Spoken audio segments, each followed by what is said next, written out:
Today I'm going to give you my 5 bold predictions for Oklahoma's matchup versus Texas, including some news and notes you're going to want to know about Caleb Kelly, and all that's coming up after the bumper. What do you mean you don't subscribe to my son's YouTube channel? Mama, no! Just snap the damn ball, RJ. What's up, kid folk? It's RJ Young. I am not on a step mill. Consider hitting the like and subscribe button because I upload a video every single day. It's always OU related, college football related, sports related. We have a good time. And today I'm going to get into my 5 bold predictions for Oklahoma's game versus Texas on Saturday. But first, I got these t-shirts. They say, I'm just here for Baker Cleveland. For OU fans who want to support Baker Mayfield without wearing that nasty orange color, or perhaps associating themselves with the Browns as their team. There's a link in the description below and in the comments where you can purchase the shirts. They will only be available for another 7 days, so you might want to get on it. Also, I got this book coming out. It's called Let It Bang. It is about my journey into guns, what I found there, and what I came away believing is right for me. I'm going to be talking about this book a lot over the next month. I'm doing interviews with NPR, CBC, The Current, and Canadian radio. I have pieces coming out all over the place that I'm sure you'll see if you follow me on Twitter or you watch the channel like you do now. All right, so now let's get into my 5 bold predictions for Oklahoma's matchup versus Texas. And the first one is Ronnie Perkins will sack Sam Ehlinger twice. Now, Ronnie Perkins has 9 tackles this season. 3 of those are sacks. But the way that Texas, in particular Tom Herman, likes to use his quarterbacks is he wants to get him involved in the run game. He wants to use that extra blocker and that extra man and take advantage of the athleticism of his quarterback. And Sam Ehlinger's one-to-one, when I'm looking at other quarterbacks in the system, is obviously Cardale Jones. Now, that's a nice one for Texas because Cardale Jones won a national championship. And Sam Ehlinger's usage is not unlike the way that Tom Herman used Cardale Jones when he was the offensive coordinator at Ohio State when they won a national championship. However, Sam Ehlinger ain't Cardale Jones. He is Sam Ehlinger. And I don't know that he's going to be able to run the ball as effectively as Texas will need him to.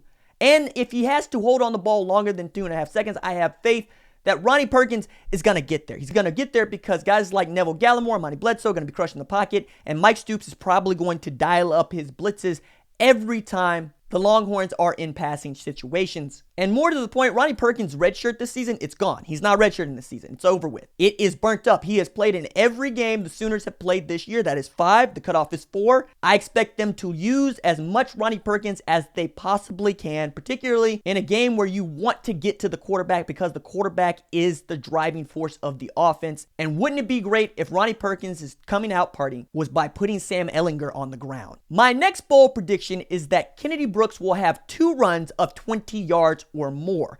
Now, after Kennedy Brooks' display against Baylor, I can understand why you would think perhaps that's not necessarily a bold pick, but since Kennedy Brooks has only carried the ball 12 times this season, every touch that he gets has to count. So he's not going to have that many opportunities to bust one for more than 20 yards. That said, he's averaged 13 yards per carry every time he's carried the football. 12 attempts, 158 yards, and he's back in his home state, and he has this reputation from high school that has followed him to the practice field at Oklahoma and against Baylor as a home run hitter. He has an absolute knack for getting himself in space and breaking off big, enormous plays. You get 2 of those out of Kennedy Brooks, you got to call that a win. I expect to see lots of Trey Sermon, lots of Kennedy Brooks, and a little bit of TJ Pledger. But if Kennedy Brooks is the guy that he looked to be in the second half of the game against Baylor, this might be the game where we see Kennedy Brooks take the job away from Trey Sermon. That said, Trey Sermon is still the bell cow back until further notice because he's got the most experience. We know what he can do in crunch time. We know he has a reputation as a closer from last season. And Trey Sermon has plenty of experience in this game.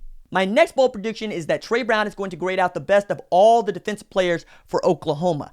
I think this is a game that Trey Brown needs to impose his will on because you got 6'6" Colin Johnson at wide receiver. You have 6'4" LJ Humphrey at wide receiver. You got a bunch of other guys that can catch the ball. And I think you're going to see more 5DB and 6DB schemes out of Mike because Texas will want to spread the ball out and take advantage of one-on-one opportunities whenever possible.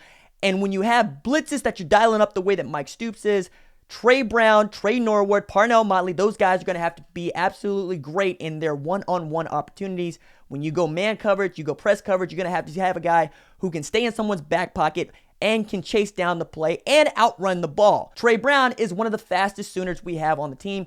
He can also make his presence known in the kick return game. We've seen it before. We hope to see it again in the Cotton Bowl. Trey Brown, I think, is going to be the defensive player of the game against Texas. My next bold prediction is also defensive back related. I think Buki is going to have a pick in this game. Number one, he's due. This is a guy who had 5 interceptions as a senior in high school at IMG Academy. And when he was playing corner, he looked the part. Now, I understand that he looks undersized because he's 5'8" and he weighs $185. But if you watched him in high school, particularly in the Army All-America game, you saw what kind of closing speed he has. You saw how he is able to get himself in between the ball and receivers on a consistent basis. And let's not forget, he's learning to play a new position at Oklahoma. He's playing nickelback, which is a hybrid safety position. It is not a traditional corner position, and Buki is used to being the Parnell Motley of the team, the number 1 corner on the team, where he matches up with your best wide receiver and takes him off the board.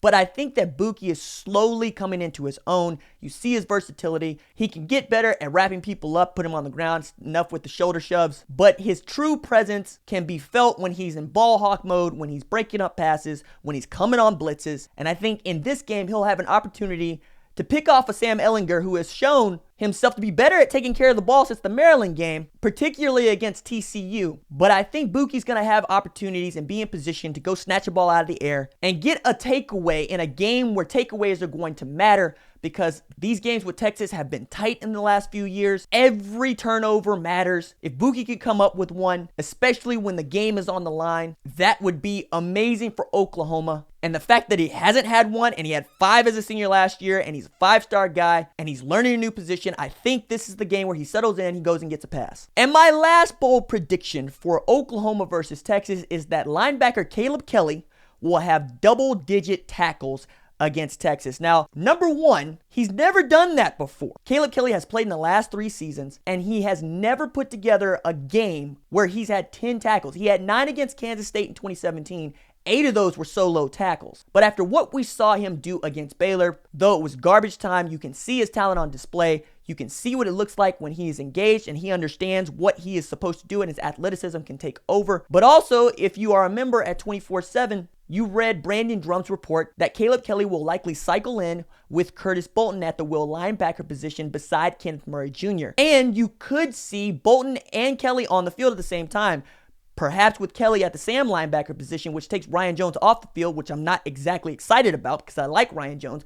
But also, I understand Mike's thinking, even if I don't agree with it, of getting your best 11 players on the field. And certainly, Kenneth Murray Jr., Curtis Bolton, and Caleb Kelly are 3 of your best athletes on the defense, and you would like to see them working in concert together. And the other reason that I think Caleb Kelly will have double-digit tackles against Texas is because not only will he get more opportunities, but the defense is more suited to the Mike and the Will linebackers being in on and making tackles. We've seen it with Curtis Bolton. We've seen it with Kenneth Murray Jr. Both of those guys rank inside the top 11 in total tackles in the country. Curtis Bolton at the Will position has 56 tackles this season, and that's with him sitting out of quite a bit of the Baylor game. We know what kind of season Kenneth Murray Jr. is having. He's 64 tackles in 5 games, and he's on pace for 150 this year. So I think the stars are lining up for Caleb Kelly to come into the Texas game where he is in form after the Baylor game to play in a position where you can traditionally have a bunch of tackles. So if Caleb Kelly wants to get on the field and get on the field often, this is a game for him to do that thing that he did against Baylor where he makes the game his. And as with the score prediction, I'm going to go against the spread, but just a bit, in saying that Oklahoma will beat Texas 38-31.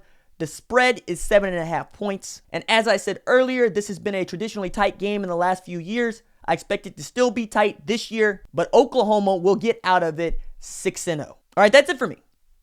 Deuces.